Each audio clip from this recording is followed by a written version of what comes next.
Here at Fully Booked and Caffeinated, we love coffee, but there are so many options to choose from in the coffee game. So how can you narrow it down?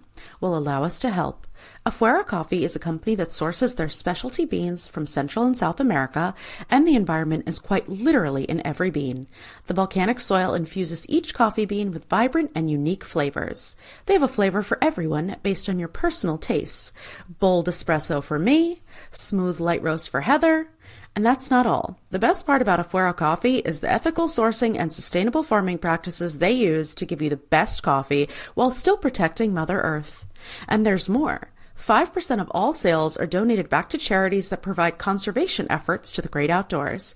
If you don't believe me, go to their website, afueracoffee.com, and click on the 5% pledge tab. They have some great info on how much their pledge to charity has already impacted the environment. So check out Afuera Coffee if you're looking for great tasting, vibrant coffee, and you can rest assured knowing that you're contributing not only to your own happiness, but to the environment that we so desperately need to protect. This is an exclusive discount for listeners of our show. Use our promo code to get 15% off any product at afueracoffee.com. That's AFUERA coffee.com. Use promo code CAFFPOD, CAFFPOD. Again, that's afueracoffee.com, promo code CAFFPOD for 15% off sustainable and ethically sourced coffee. Here at Fully Booked and Caffeinated, Kelsey and I love a good strong coffee. But sometimes you just need a coffee to take the edge off and not keep you up all night, or maybe you're cutting back on your caffeine intake without sacrificing the flavor. Well, that's where Savorista Coffee comes in. Savorista Coffee offers premium craft decaf and half-calf blends that are small batch roasted for exceptional taste with ethically sourced beans, natural decaffeination, and bold flavors, such as the Colombian Inspiration Decaf with chocolate, caramel, citrus, and fruit notes, or the Barely Buzzed Half Calf with dark chocolate, toasted marshmallows, and walnuts, which is directly going into my shopping cart. Our listeners can enjoy an exclusive discount of 25% off any product with our promo code CAFFPOD. So head on over to Savorista.com and be sure to put in that promo code during checkout. Again, that's Savorista, Savorista.com, promo code CAFFPOD to try out what customers rave to be the best decaf coffee they've ever tried.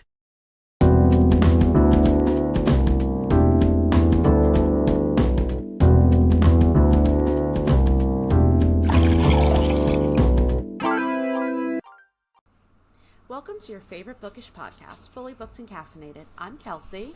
And I'm Heather. And today we will be discussing and reviewing The Whisper Man by Alex North. As usual, let's talk about our fuel for this discussion. What are you drinking / what did you drink, Heather? I am currently drinking some electrolytes because my restless leg syndrome is back full throttle and getting old sucks. Love that. So, drinking some liquid IV. Liquid IV is good. It's the strawberry lemonade flavor and I like it. I like that one. Mm-hmm. That one's pretty good. Mm-hmm. I just had a latte at 4 p.m., which was either the best decision or the worst decision. We'll see. I did get a small, which, for me is an accomplishment. It is. I went to Offshore Coffee Company, which I had been to in Asbury a bunch of times, but I'd never been to the Belmar one. Yeah. And the Belmar one has food. They have, pastries and stuff. It's very cute in there. I got a maple cinnamon honey iced latte. That sounds really good. It was delicious. And none of the flavors were very strong. It just tasted like a delicious latte. Yeah, their flavoring isn't strong. Which I kind of like because they have good coffee. Sometimes I want the flavor. I agree. But their coffee was good. And then Allison got a caramel coffee with coconut cold foam, I think. Oh. And she loved the coconut cold foam, so. That sounds good. Yeah, so I like it there. Anywho, cheers. Cheers. Okay, so before becoming a writer, Alex North studied philosophy at the University of Leeds and then worked in the Department of Sociology and Social Policy at the school. Alex North is a pseudonym for Steve Mosby. And he just recently, I don't know how recently, but he used to like hide the pseudonym. I was going to say, no, is it like out there? Yeah, now he has it on his website. Oh, okay. I guess because like the internet knows. So why hide it? Under the name Steve Mosby, he published 10 crime novels and won a bunch of awards. But he decided to create the pseudonym to differentiate his psychological thrillers from his crime novels. Okay. The Whisper Man was his first book as Alex North. It was published in 2019. It was a Sunday Times, New York Times, and international bestseller. It's been translated into over 30 languages and has been adapted for a film on Netflix, which releases the day after this episode comes out. Oh, wonderful. Which is exciting. And yeah, I'm excited to watch it. It looks good. All the early screenings are very positive. Oh, good.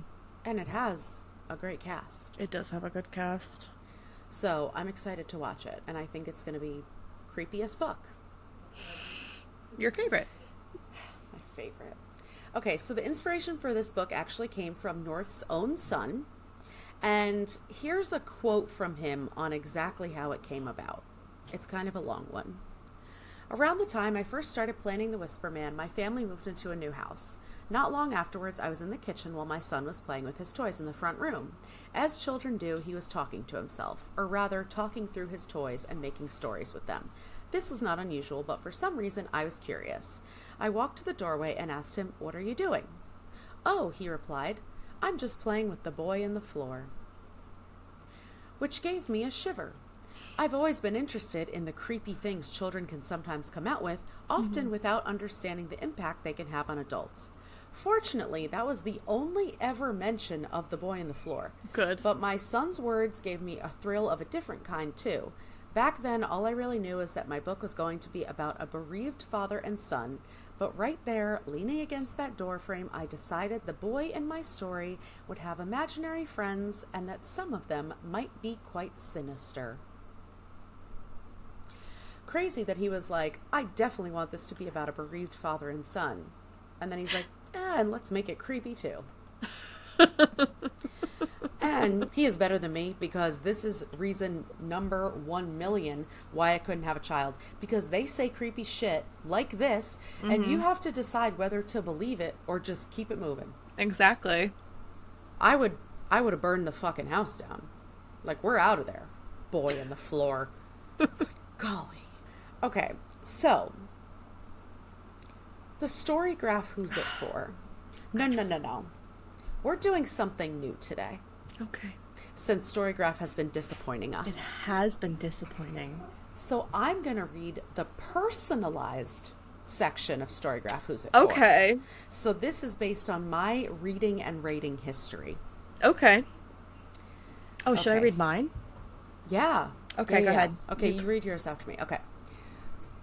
This is a perfect match because the serial killer investigation is secondary to the heavy focus on a father and son trying to heal from grief. The specific use of a repetitive auditory threat to create a sense of vulnerability for a child is the kind of targeted psychological dread that consistently hits the mark for you. The way that Storygraph just clocked me. Great. But I'm going to be pissed if yours is the same. Okay. Here is mine. This looks like a strong match. You consistently gravitate toward dark, tense mysteries that lean into high emotional stakes and family dynamics. What makes this a particularly good fit is the psychological hook. The specific predatory method the killer uses creates a sense of intimacy and dread that moves it beyond a standard police investigation. It hits that sweet spot of being both a puzzle and a study of parental fear. Which aligns well with the types of thrillers you rate highest. Okay, wait. Why is it so perfect, though? Can I just for tell mine, it clocks the grief, the targeted psychological dread. Yours clocks the parenthood. Yeah. Damn. I won't lie. I was low-key triggered a little bit reading this book, and I was like, ooh. But yeah. I thought about that after, and then also I was fine. doing the discussion questions, and I was like, we're just going to skip over some of this, because You don't We're have going to to pretend that's not happening.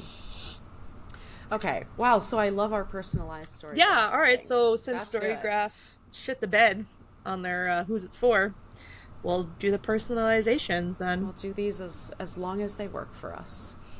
Okay. Here's a summary on the book. After the sudden death of his wife, Tom Kennedy believes a fresh start will help him and his young son Jake heal. A new beginning, a new house, a new town. Featherbank.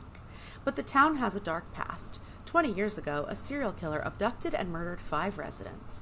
Until Frank Carter was finally caught, he was nicknamed the Whisper Man, for he would lure his victims out by whispering at their windows at night. Just as Tom and Jake settle into their new home, a young boy vanishes.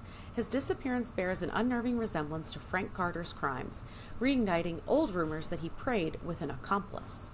Now, detectives Amanda Beck and Pete Willis must find the boy before it is too late, even if that means Pete has to revisit his great foe in prison, the Whisper Man. And then Jake begins acting strangely. He hears a whispering at his window. ... I mean, that's as good as it can get, because this is a lot of different stories summed up together. It is. All right, before we get into the plot, let's take a quick ad break. If you've been a long-time listener of the pod, you know Kelsey and I are all about pop culture and the entertainment industry, and if you happen to be looking for a one-place stop to shop for officially licensed merchandise, we've got the place for you. Old Glory is the ultimate destination to shop, offering over 300,000 items for music, sports, entertainment, and pop culture fans. This family-owned superstore has provided high-quality clothing and accessories since 1969, featuring the world's most iconic bands, sports teams, fan-favorite apparel, and quirky gifts, which means there's truly something for everyone. With free standard shipping and same-day order processing, Old Glory delivers fast and reliable service with every purchase. So whether you are shopping for yourself or looking for that perfect gift, Old Glory is your one-stop shop for iconic, high-quality merch, and our lucky listeners will receive an exclusive 15% off any product with the promo code CAFPOD. So head on over to oldglory.com to begin shopping their wide range of high-quality merchandise and get that exclusive discount. Again, that's Old Glory, OLDGLORY.com, promo code CAFPOD. If you're a listener of the pod, you know that Heather and I are booked and busy. We're always looking for ways to make our life easier and to boost our energy and focus, which is why we've got a company for you to check out called Strong Coffee Company. Their instant coffee and latte options not only provide a quick route to your delicious morning coffee, their blends are also infused with 15 grams of grass-fed protein, 5 grams of MCTs, 250 milligrams of adaptogens such as ashwagandha and theanine. If you're like, what the heck does all that mean? It means you'll be getting much better sleep, more mental clarity, and no jitters or crashes. Better sleep means more productivity and more energy to do things you love, like read and listen to this podcast. So if you're committed to being your best, healthiest self without giving up your daily cup of coffee, check out Strong Coffee Company. We've got an exclusive discount for you only for listeners of our show. Head to strongcoffeecompany.com and use promo code CAFPOD to get 20% off any product. This is the highest discount Strong Coffee offers, so make sure to use this code ASAP and let us know what you think. Again, that's strongcoffeecompany.com and use promo code CAFPOD. Okay, so we start out with the POV of a man stalking a 7-year-old Neil Spencer, who we soon find out was abducted on his walk from his father's house to his mother's house. His parents were both negligent and suffered from various addictions, and Neil himself was acting out at school and prone to anger, outbursts, and sulking. We don't find this out to victim blame, but it is relevant to why he was targeted by his kidnapper. Yeah. Then we meet Jake, who is playing with his imaginary friend. Jake's mom is dead, and his dad is a writer, and they are very much still grieving. It's only been like 10 months or something. Yeah, still very fresh. Hasn't been long. The dad feels inadequate as a father, and it makes his grieving worse and complicates his feelings toward his late wife and towards Jake. Next, we meet Pete, who is an investigator who helped close the case of a serial killer, Frank Carter, 20 years prior, Frank Carter kidnapped and murdered 5 young boys and was given the moniker the Whisper Man. Mm-hmm. Frank and Pete still have a complicated power struggle. So there's one victim whose body was never found, and Pete still meets with Frank periodically to see if he will let any information slip. Mm-hmm. And Frank will only talk to Pete, no other visitors, but he taunts him constantly on these visits, and they're extremely hard for Pete. Frank has also alluded to a possible accomplice, but that's never been proven, and they have no concrete evidence. Pete just has that possibility niggling at the back of his mind. Pete gets pulled in on the Neil Spencer case because despite it being 20 years later, Neil's mom said a monster was whispering in the window to her son. Mm-hmm. Because of this, the police now believe it's either Frank's accomplice or a copycat. And the way they talk about the copycat is like, could it possibly be a copycat? And I'm like, have you ever watched CSI? Or any of these crime shows? Of course. Have you ever watched Criminal Minds? Of course it's a copycat. Anyway. 2 months after his kidnapping, Neil is found dead, and we get a chapter from his killer who lost his temper because he was under the impression that he had saved Neil from his life, and Neil was happy and content. But Neil was just faking for survival, and his mask slipped. Yeah. So obviously we're getting a lot of insight into the killer because not only did he admittedly lose control when he killed Neil, but he was also under the impression that Neil should be happy to live with him and have a new life. Yeah. And he doesn't understand why he isn't. He's like, oh, so Neil is an ungrateful brat. Mm-hmm. Jake and his dad Tom move into a creepy new house for a fresh start. And Tom is concerned about Jake's imaginary friends and the fact that he's shy and doesn't really have many friends. And every quote-unquote not normal behavior from Jake makes Tom wish his wife was still alive because she would know exactly how to handle it. Mm-hmm. Especially when Jake starts reciting a creepy rhyme he heard somewhere. And it is as follows. If you leave a door half open, soon you'll hear the whisper spoken. If you play outside alone, soon you won't be going home. If your window's left unlatched, you'll hear him tapping at the glass. If you're lonely, sad, and blue, the Whisper Man will come for you. That's good. Fucking yikes! Mm-hmm. It is good, though. Mm-hmm. Ugh. We also get a little more insight into Pete, who is an ex-alcoholic and quit drinking because his wife left him. And his son, which he doesn't talk about or care about that much. Every night he has a ritual where he stares at a bottle of vodka and a picture of his wife, and every night he makes the decision to not drink. Mm-hmm. But with the return of the Whisper Man, resisting is becoming harder and harder because it's bringing up all of these old feelings. And it's kind of feeding into this sense of failure because he feels like if it is an accomplice, he should have caught him already. And he already has this sense of failure because they never found the last kid's body. Mm-hmm. And men feeling like failures is a common theme in this book. Which, like, normally I'd support, but not with this.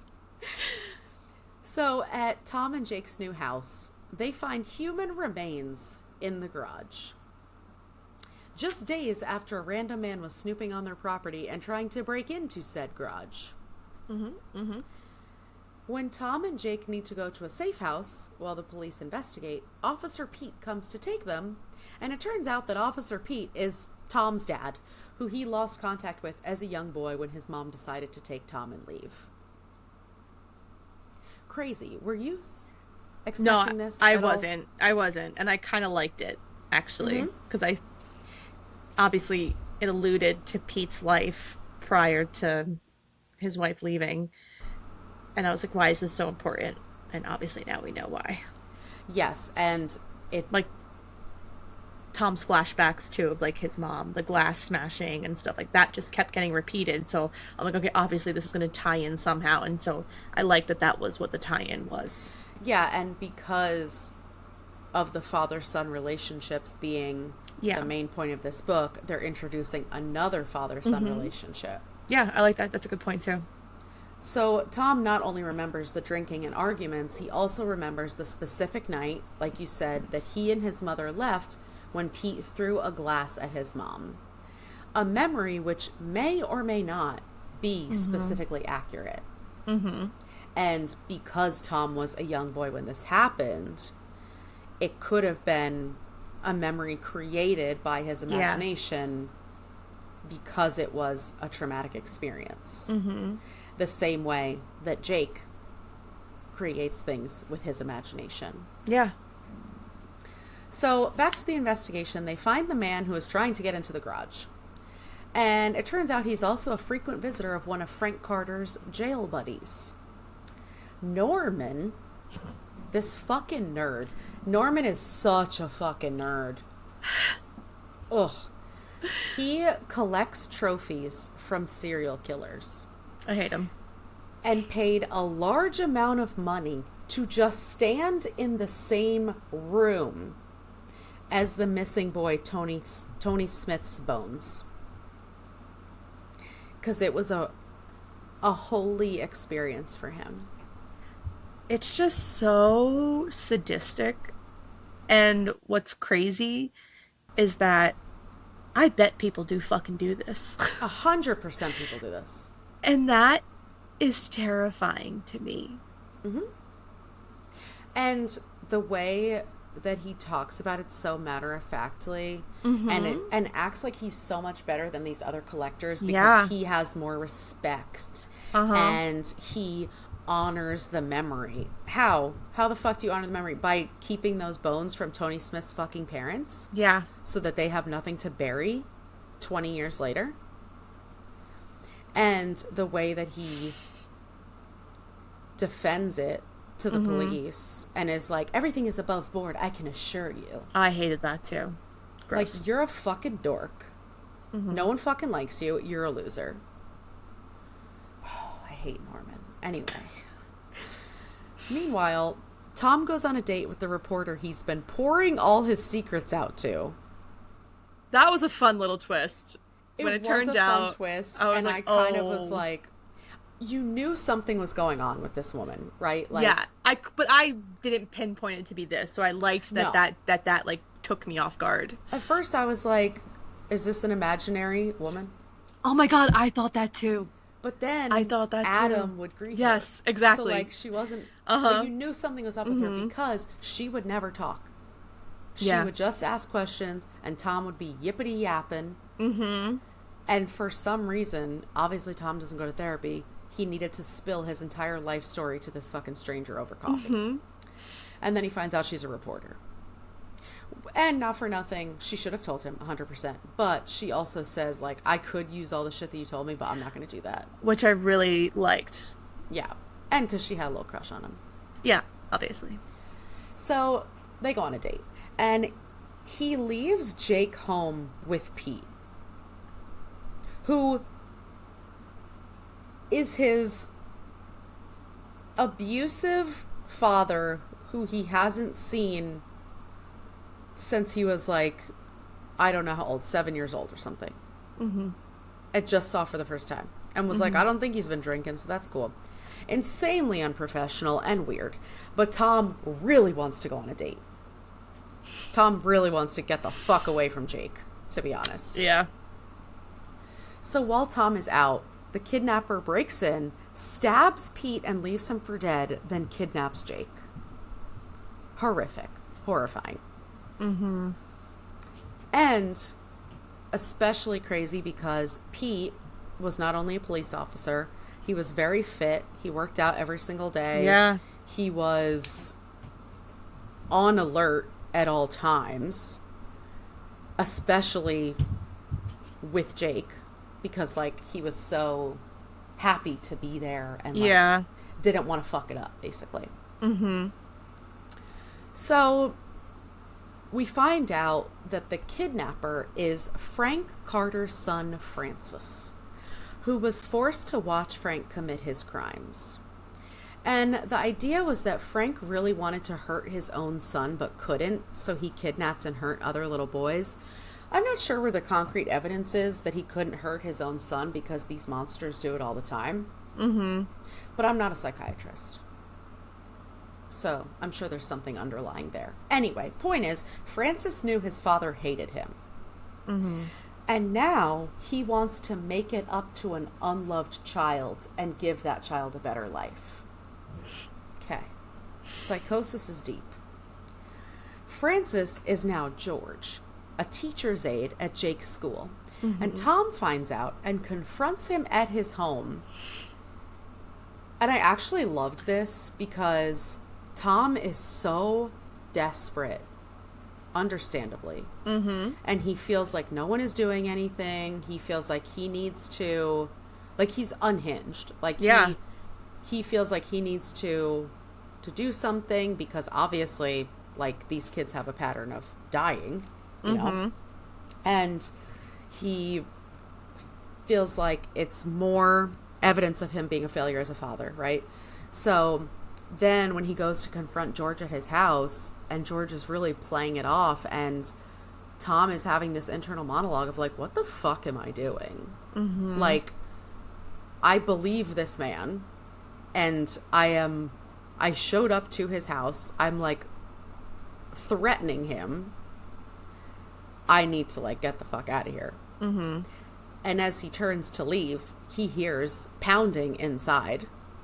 So he breaks into the house, pushes past Francis George, and he's stabbed in a confrontation. But the cops get there just in time.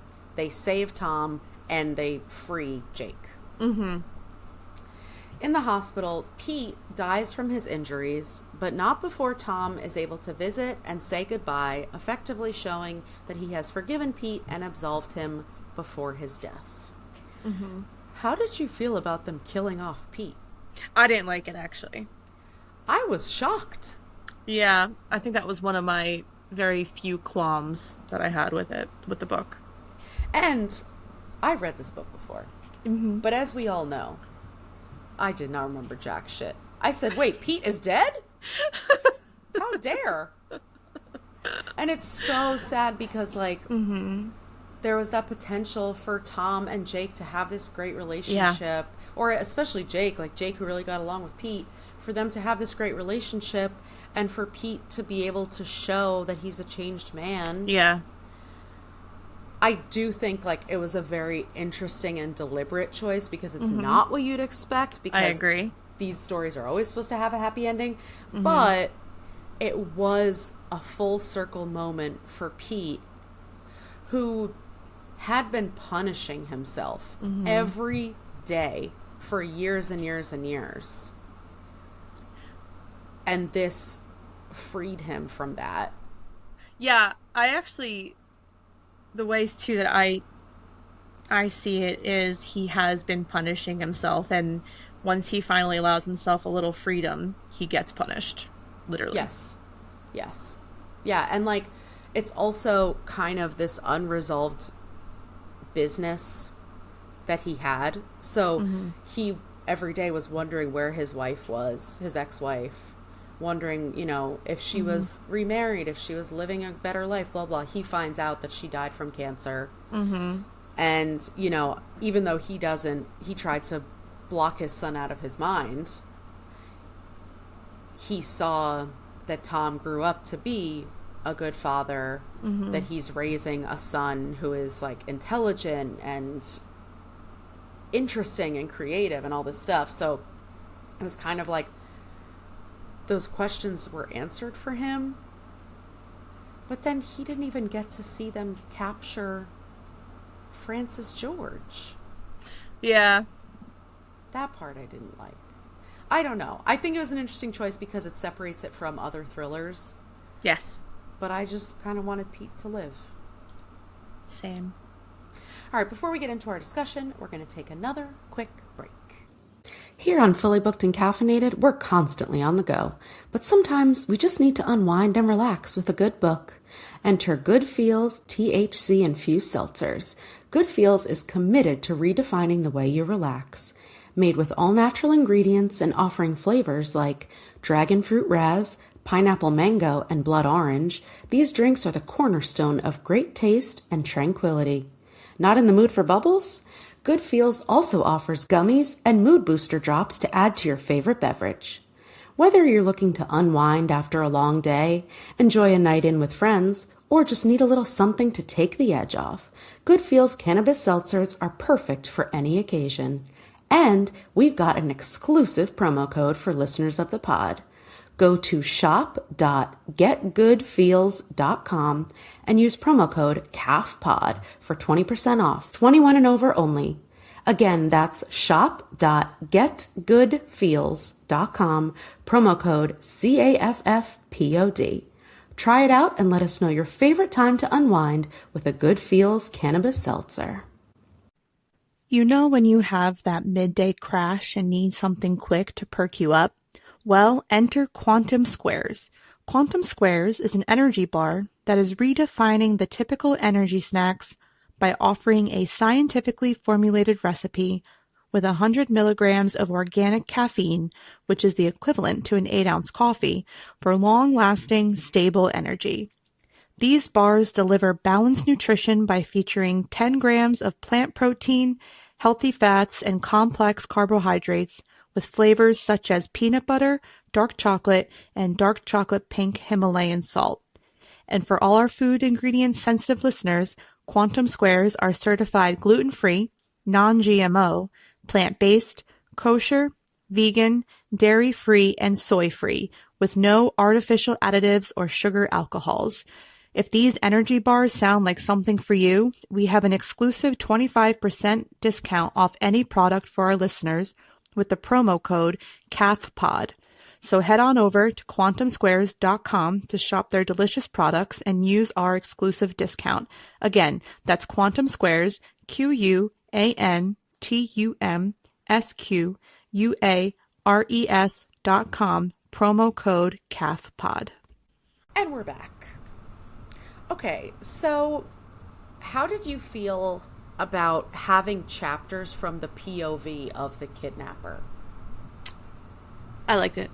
I did too. And usually I think this is a very corny trope. I normally don't like it because it's usually an excuse for all this exposition that we need to understand a character's motivations. Yeah. But then it feels forced. Like you find out their mindsets, so you're like, oh, this is why they kidnapped, whatever.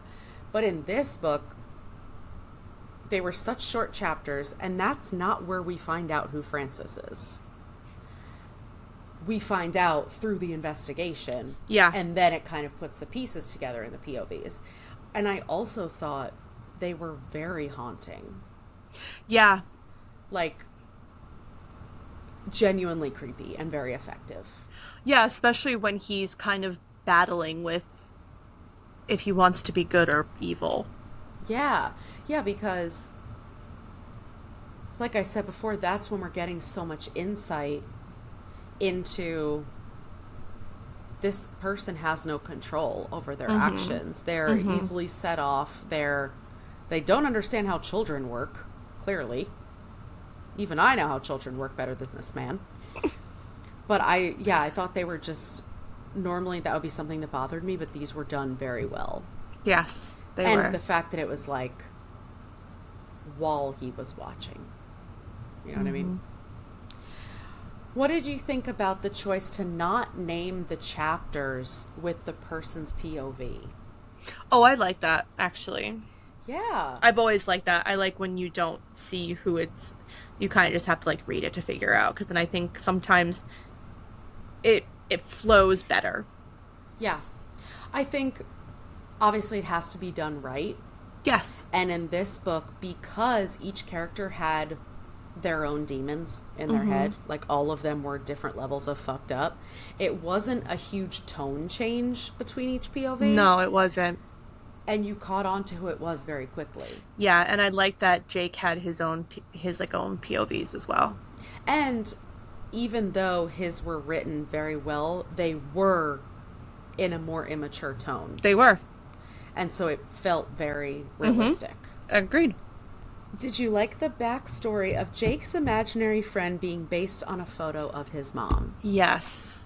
I liked that a lot, actually, because I feel like I was nervous as to where he was seeing this girl and like who she was. And obviously, the way I read it when she was like, her hair was like windswept, I'm like, oh, this girl was like killed in the back of the head, and now her head is like. So I was envisioning the completely wrong thing. But anyways. And, you know, because then you also have to wonder how did he learn the rhyme? You know, like with it being like, because it kind of makes it feel, obviously, when you start the book, that there's like this supernatural element to the book, when realistically there's not. It's just that Jake has this amazing imagination, and he lost his mom unexpectedly, who he very clearly loved very, very much. And so when he comes across these mementos of her life, he just falls into it and creates his own universe from it. But I do think it still has a little bit of supernatural territory, because when she was giving him advice on how to survive with Francis, and when she's like talking him, certain points where she's just like reminding him to be brave, that's of course like, you know, his subconscious and stuff.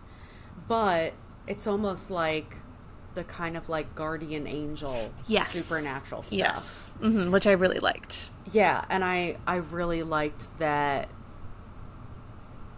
the packet of special things where he kept all of this. And of course, that's why it was so important to him. Yeah. And he didn't even realize why it was so important to him. He didn't even realize it was the same person, even though he's the one who saw the picture. Yeah. So I really liked it too. And I liked that there was a tied up ending for the imaginary friend. That's what I'm saying. I feel like the entire book, because I feel like obviously you read a lot of thrillers. I not as many, but I still read them. And we always talk about the loopholes or the loose not ends, tied up in a nice pretty bow. And I just think that this one really didn't leave much. Like, there was even a full circle ending with Frank and Francis. And I think that was immensely creative, how Alex created Francis and like his character. So I was just very happy that it really was all kind of, you know, tied up. Yeah, I agree. I think the same thing. We do usually have an issue with that when there are loose ends, and this really, everything had a purpose. It did. Everything, even the freaking butterflies. Like, all of it did. Okay, did you like the twist of it being Frank's son instead of Norman or one of the other collectors? Yes. I think because this book is so heavily focused on father-son relationships, it had to be Francis, and it made perfect sense. And we'll get more into the father-son stuff shortly. But I liked that the red herrings were also horrible people. Yeah. Because a lot of times in a thriller, the red herring, you think they're horrible, but never mind. Yeah. You just misjudged. Like, no, these are horrible people, just a different level of horrible. Agreed. So there's also the subplot with Norman collecting the murderabilia. Apparently that's what it's called. It even has a name. Obviously, like we said, this is a very real and very gross thing. Here's a quote from Alex North. Okay. I've always been intrigued by what might drive a person's interest in such things. Is it the feeling of touching darkness from a safe distance? A fascination with a particular crime such that it demands a tangible connection to it? Or simply the desire to possess a rare object, the same as any other collector, albeit with the item's provenance adding an extra frisson of danger? What do you think about this as a hobby, besides the obvious of, like, it's fucking horrible? It's actually, this is going to sound so crazy, but it's almost interesting in its own right, because someone's mind is so crazy that it gets hooked on serial killers, becomes obsessed with serial killers. And while they, and it's like an interesting theory because they might not have the desire to serial kill or be violent, but they get off on the violence of other serial killers or people that are, it's almost like they're similar, or the person who has the murderabilia admires them, wants to be them, but knows that they can't, so instead they're just going to live in their spirit. Yeah, and I think that, media has a lot of a role in this, a big role in this, because giving them these monikers, putting these killers on fucking pedestals and talking about their power when they're not caught for so long, or how they got away with it for so long, and not talking about the victims and instead talking about, the killer. And it's the same thing as like when women are writing to serial killers in jail and getting married to them. It's, like it's the same fascination because fascination, that's the word. Yes, and the fascination. They're blowing this person up in their mind of this like powerful, bigger than human, and they're not. They're just fucked up humans. And I think it's also different for me because I collect bones. I appreciate taxidermy. Yeah. I like macabre stuff, but I would never celebrate or put on a pedestal acts of violence, especially towards children. If I find animal bones in the forest, that's the circle of life. And I'm like fascinated with death and what happens after it. But if someone intentionally takes someone else's life, messing with the circle, that's adding a level of taboo that is only going to bring you dark and dangerous energy into your life. Like, these people are willingly bringing that bad karma into their lives that they weren't responsible for, and they're inserting themselves into it. Like the people who, this is obviously to a lesser degree, but the people who insert themselves into investigations and want to be internet sleuths. They want to solve the crime. Want to be in the search. They want to be interviewed on the news. They want to be part of something. Yeah. It's all different levels of that fascination. I know, and that's why the human brain has always been such a fascination for me, because it's so unreal how different everyone's mind is. And how someone thinks and feels that has sadistic tendencies, and how it's hard for me to fathom how someone can be like that, because I could never envision it for myself. But obviously it happens.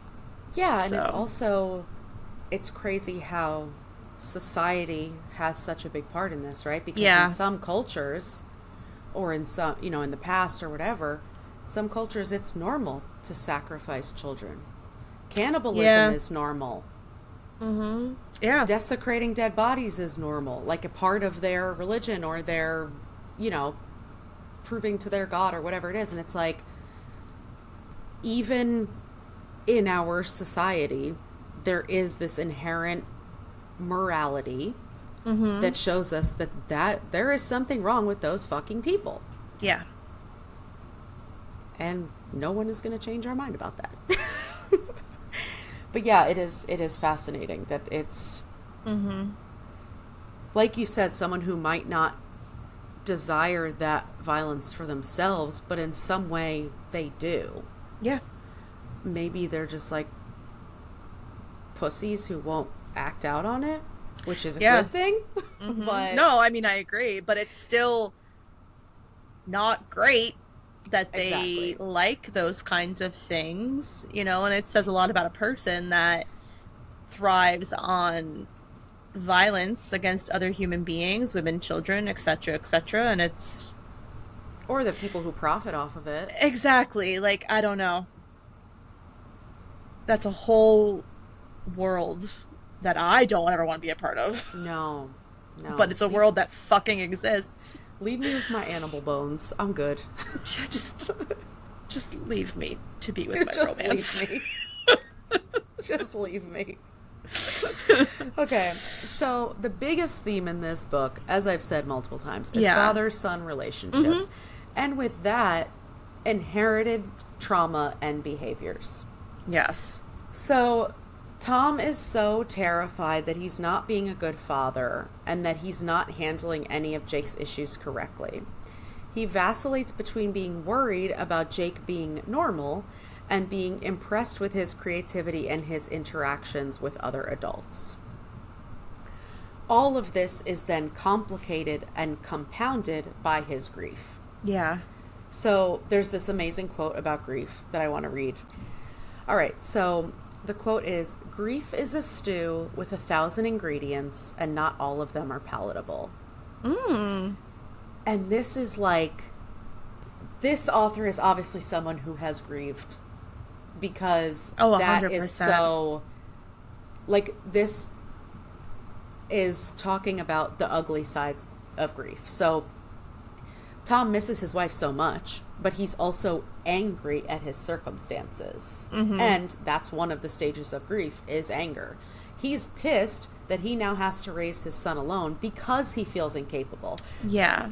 He knows that Rachel was better at interacting with Jake and understanding him, and his inadequacy isn't fair to him or Jake. But then he feels guilty for being angry. Yeah. So it's this vicious cycle. And, you know, it's said to him a bunch of times that he should be easier on himself and he should give himself some grace. Meanwhile, there are other father-son relationships at play. Tom would never become his own father, who he remembers as violent and as abandoning their family by choosing alcohol. Where Pete made the decision that his wife and son were better off without him. And maybe that's true in this case, but it's a gamble of a decision. Yeah. And then there's Frank and Francis. Tom is worried that he's fucking Jacob. Meanwhile, Frank made his son watch him kill little boys with the knowledge that his dad wanted to kill him instead. Yeah. That's a woozy, that one. So yeah, maybe Tom, you should be a little easier on yourself. And that trauma manifests itself into Francis becoming his father, but rationalizing that he's nothing like his dad because he's kidnapping and harming children for a good reason in his mind. Yeah, I actually found that very interesting, the way that he was framing his acts of violence and how he was trying.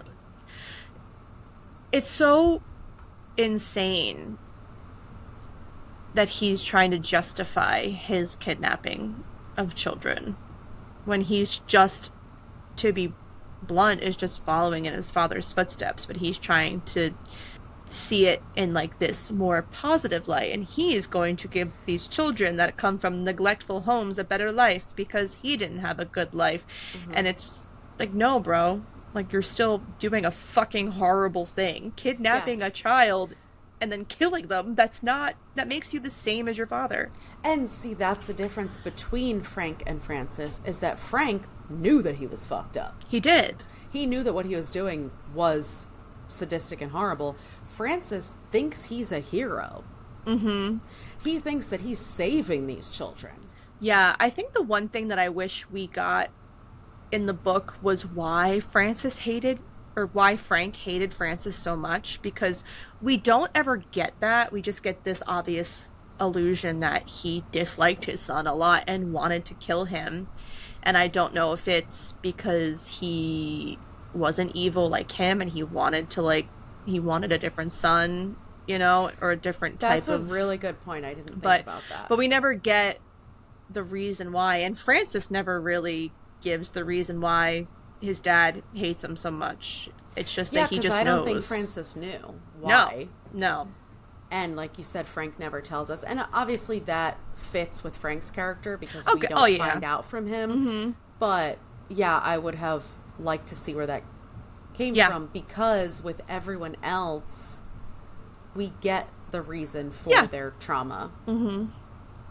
So obviously Tom is breaking the cycle of his own trauma, and despite his fears that he's not a good dad, Jake knows above all else that his father loves him and deeply cares for him. Francis decided that Tom wasn't a good father, but Jake never even for 1 minute would have given up his dad. No, and I like that his imaginary friend was also very much in his head, like, your dad will come for you. He will find you. Your dad will find you. Yeah. And obviously that's someone that has a good relationship with their parent. Yeah, and even after that horrible scene where Jake reads the words that Tom wrote when he was venting and when he was upset and frustrated, Jake still knows that his dad loves him. He knows that they're having trouble understanding each other and communicating with each other, but he knows that his dad loves him. And that's why it's so important that that's their little like catchphrase with each other, is like, we love each other even when we're fighting, we argue, especially when we fight or when we're arguing. So this also leads into a discussion about parental responsibility and how children are so vulnerable and easily influenced. With how sadistic and horrible Frank Carter was in front of his child's own eyes, it's not really a surprise that Francis wasn't able to break that abusive cycle. We're not just talking about, you know, a memory of an alcoholic father who may have had a violent tendency. Like, that's something that Tom is able to concentrate on and make sure that he's never going to be that way. But what Frank did was so much worse and so much more depraved. Yeah, like, he was almost punishing his son for existing and executing these horrific acts in front of him. And that's just a whole nother level. Yeah, that's one of those things that, like, it's much harder to break that cycle. Yeah. And it's, like, interesting too, because the fact that Frank, oh my god, their names are so fucking similar, so I keep so annoying. Messing it up. That Frank covers the little boys' faces when he's killing them because he wishes, obviously, that it was Francis's face, but but like on the other side of the coin, it's like he almost knows that what he's doing is fucked up and he can't look at these little children as he's taking their lives.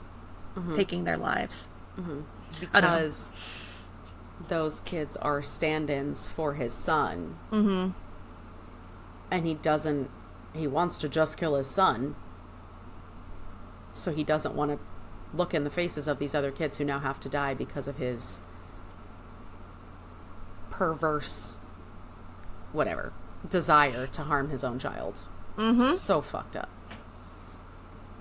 So I think another part of the father-son relationship is the pressure because of gender. So in society, I think we place a lot more pressure on a man to be a good role model for his son.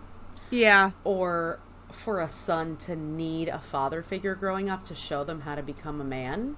And I don't think that we place that same emphasis on mothers and their daughters. But I'm curious what you think as a mother to a daughter. Of how society?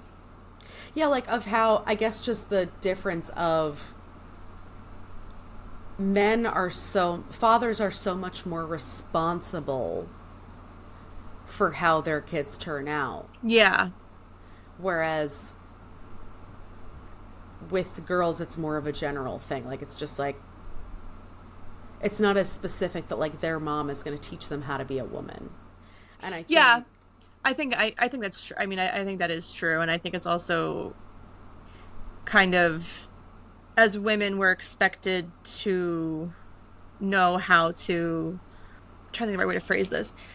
I believe that there is a shift in our generation moving forward, that we are very much trying to reframe how mothers are specifically raising their daughters. Because I feel like when you look back in the past generations, women were very much submissive to men or taught to not be strong, but to be meek and to like give in to their husbands, their roles in life, yada yada yada. But I feel like now there is this much bigger growth in teaching your daughter that they're strong, they can be independent, they don't need someone to take care of them, they can take care of themselves. So I do agree that society definitely taught men would teach their sons that, but women weren't allowed to teach their daughters that.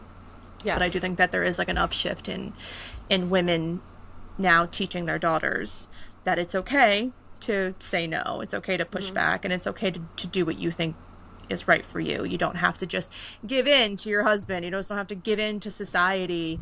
You don't have to do X, Y, and Z. So. Yeah, I completely agree. I think that millennial parents are trying to break that mold and trying to... But not all of them. Not all of them. Especially not in this political climate. No, but... And that's why I think the pressure is less specific because, of course, society expects a girl to turn out a certain way, right? Yes. But society can shape them into that mold of a conventional woman and mother as they grow older. But with a boy, the burden is placed more specifically on the dad's shoulders. And obviously that's all rooted in the patriarchy because men need to be masculine or they'll have no worth to society. Yeah. And obviously this is true with girls needing to grow into trad wives and baby factories. But I think the difference is the timelines because a boy needs to be a man as soon as he hits puberty. Whereas girls are infantilized for longer. So it's kind of like during these formative years as a preteen, that's when a boy needs to have his father because he's expected to be a man very early. Yeah. And then we infantilize girls until they are old enough to be wives and mothers. You know what I mean? I do. But I agree. I think that, a lot of women are obviously trying to break that mold. Yeah. And with their sons, too. A lot of... I also agree with that. I think that they're... boy moms. Even though I hate the hashtag boy mom, No, but I think that that's another thing, too, is like I like seeing moms that are trying to raise better men and like teaching them to be men. Yes, and just to be more aware of women and what they're going through. Like I really love that mom influencer content creator Breezel Weasel, and I think she even did like a whole series of teaching because she has 4 boys. And she does this whole series of teaching her boys how to like basically be a good fucking person. And it's like it shouldn't be that difficult to raise someone to be just to be a decent person. But a lot of the times men just turn out to be shitty. Expect from men, right? Like we don't expect men to do that much. We expect them to be the man of the house, to be the security and the provider, right? Yeah. Whereas we expect women to do everything else. To do the child rearing, the domestic labor, now to also have jobs, to keep the household together, to do all of these things. When the father's job is kind of boiled down to so much less, that's when it adds that that increased pressure of your one job is to teach your son how to be fucking masculine. And if you can't do that, you're a failure as a father, and now your son's a failure too. Yeah. Hate it. Hate it. Hate it so much. Hate it. All right. Read your quote that you have before I hit my final question. Okay, so this is the part of the book where he finds the butterflies in the garage. And he says, it seemed remarkable that they had survived in there for so long in such fruitless and insubstantial conditions. But as I walked back up the drive to the front of the house, I thought about Jake and me, and I realized that that was just what happens. The butterflies didn't have a choice, after all. That's what things do. Even in the toughest of circumstances, they keep living. And I was like, oof, right in the feels. Oof. I was like, all right. And like, it's little moments like this where Tom realizes, like you said, that he doesn't have a choice. He needs to just go on living. And that resentment and blame and guilt isn't helping anything. Yeah. And that him and Jake are going to end up being just fine. Yeah. And I just think that it just speaks volumes to your battles and difficulties in life in general, is that you just have to keep pushing through no matter the circumstances. 100%. Okay, my last question. Who do you think needed the most therapy? You know, it's surprisingly not Pete, because I think that he, like, therapized himself somehow. And I would love to know how. That man wasn't even going to AA meetings. Great. Very clearly Francis, because he has seen some fucked up shit in his life and did not take the right path. He would have benefited from therapy. He would have been saved from therapy. But also, I'd like to suggest Frank. Because if Frank had gotten some therapy, Francis never would have had to go through this. Let's just get the whole Carter family. Let's just treat them to some therapy. Let's get all of them.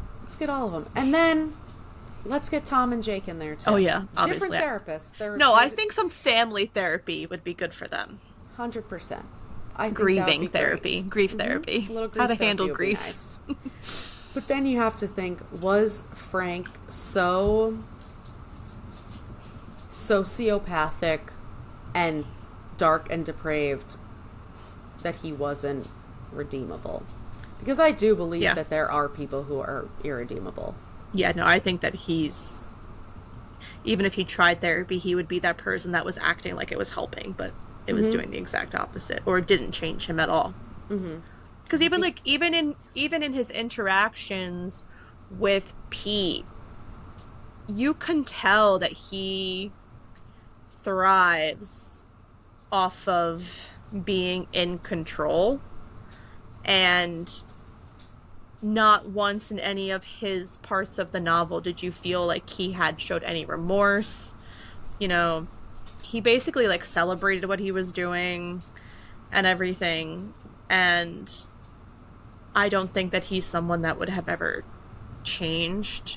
And it's interesting. It's implied at the end that he ended up killing Francis anyway.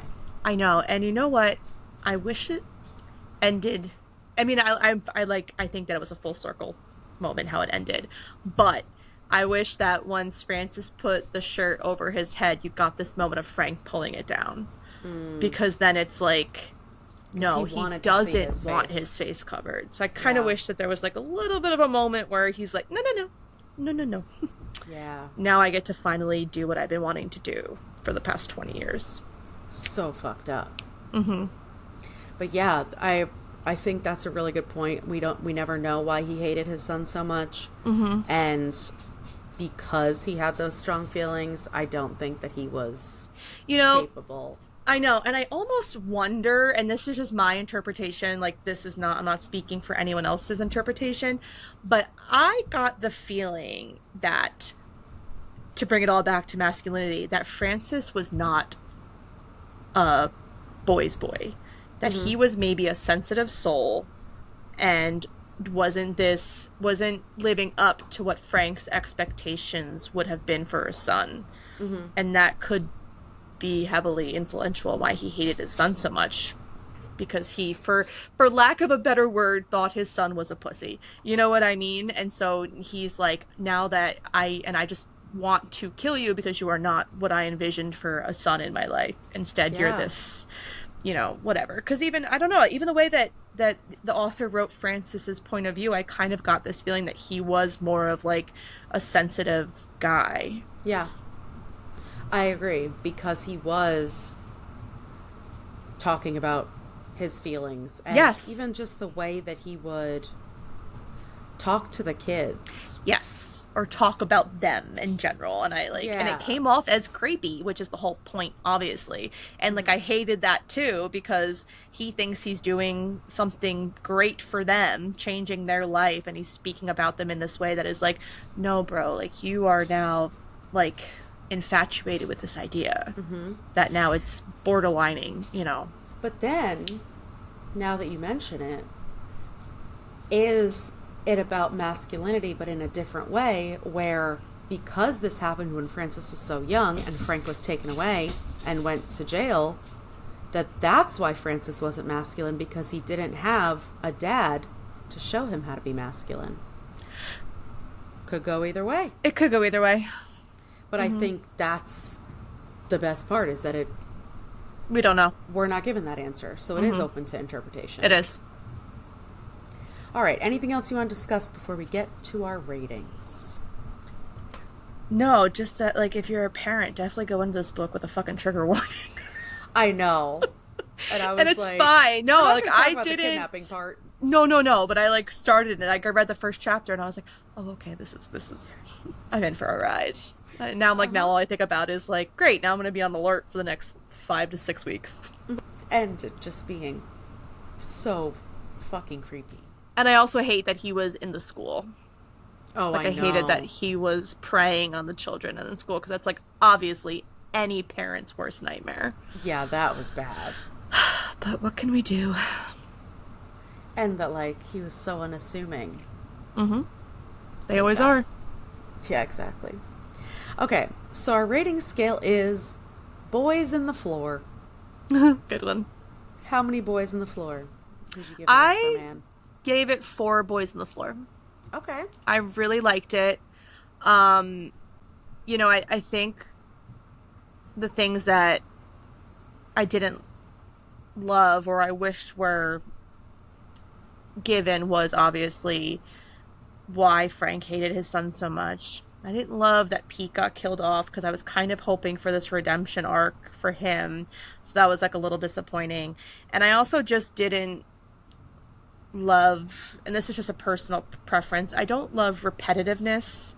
And there was just a lot of the same stuff being said in the same chapters over and over again. And, like, that's just a thing for me, that I don't like being brought back consistently to things in, like, the past that once or twice is more than enough. I don't need you to keep bringing it up.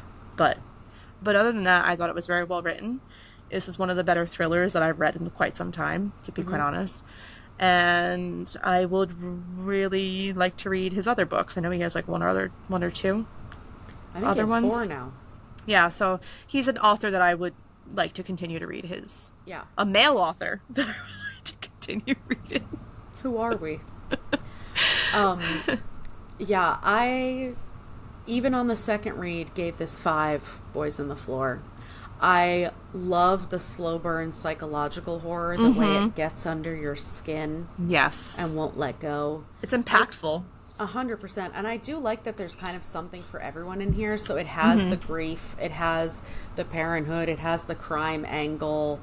There's a lot. And I enjoyed the writing. I like that the majority of the characters are male, coming from a male writer. Yeah, and even I liked how he wrote the one female character, like Amanda. Like, I felt like he didn't, because obviously she's a woman officer, and we know how that she could have been written. She could have been coming off as, like, this meek person, or she just wants to sleep with everyone in the fucking, what are they called? Precinct. Thank you. I was like, what the fuck do you call that? But she just came off as a woman showing up to do her job, and that was it. I'm like, great, love it. And a woman who was hard on herself, had a little bit of imposter syndrome. Like, those are all real things for most women. Yeah. So I liked what he did write, but I also liked that she wasn't a main character. And that his main characters were the men, because he stuck to this father-son relationship. I agree. So I definitely liked that. I've read 2 of his other books. One I liked, one I really didn't like. But I think he has a unique unique way of writing that I like. Yeah. No, I agree. And he's not afraid to, like, go there. He wasn't afraid to kill Pete. No, he also wasn't afraid to talk about men killing little boys. Yeah. Or about kids being kidnapped. And he's a parent, too. You know, like, yeah, so it's kind of ballsy. All right, anything else you want to add? That's all we have for you today. If you like what you heard, please make sure to follow, subscribe, and rate and review the podcast on whatever platform you're listening to us on. If you have any book recommendations or questions for us, you can email us at fullybookedcalfpod@gmail.com. Also, be sure to follow us on TikTok and Instagram at fullybookedcalfpod to see our upcoming reads. You can also now watch all of our episodes on YouTube. Thanks for checking us out, and remember, If you need us, we're fully booked. bye!